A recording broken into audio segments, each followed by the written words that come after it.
Today we're going to read Reflection 55 from a book called Dare to Journey with Henry Nouwen by Charles Rigma. Reflection 55 is a reflection of 2 Thessalonians chapter 3, verses 7 and 8. And there we're going to find, "For yourselves know how ye ought to follow us, for we have behaved not ourselves disorderly among you, neither did we eat any man's bread for naught, but wrought with labor and travail night and day, that we might not be chargeable to you, to any of you."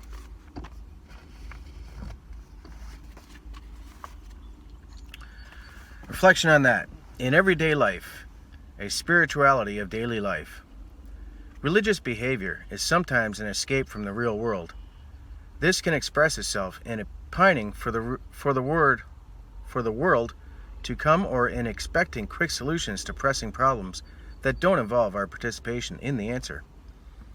This can also express itself in pietism and separates one from other people, or in an asceticism that negates normal life experiences.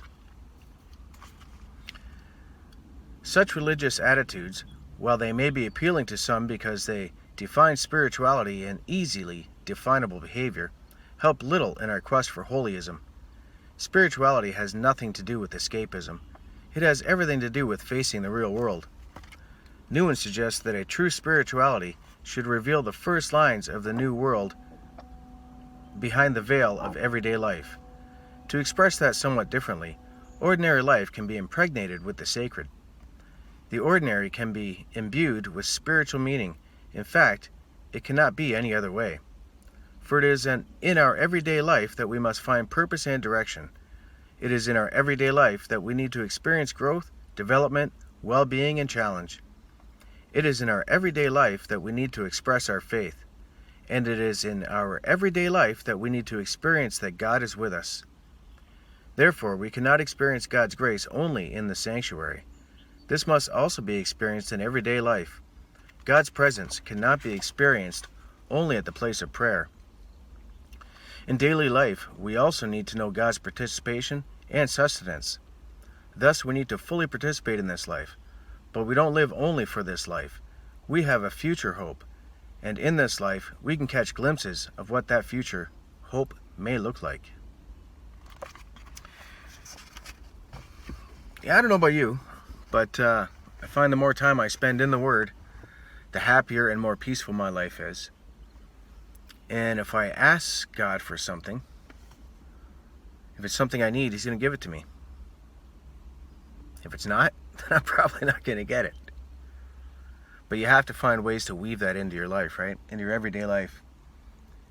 Anything you see in nature can remind you of God's amazing powers. Like anything in nature, literally anything.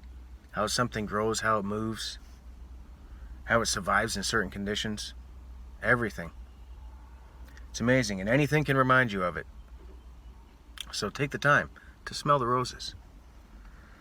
All right, let me know what you think, and let's end this one with the Lord's Prayer. Our Father, which art in heaven, hallowed be thy name. Thy kingdom come, thy will be done in earth as it is in heaven. Give us this day our daily bread, and forgive us our debts, as we forgive our debtors. And lead us not into temptation, but deliver us from evil. For thine is the kingdom, the power, and the glory forever. Amen. All right, folks. Hope you have a beautiful day, and God bless.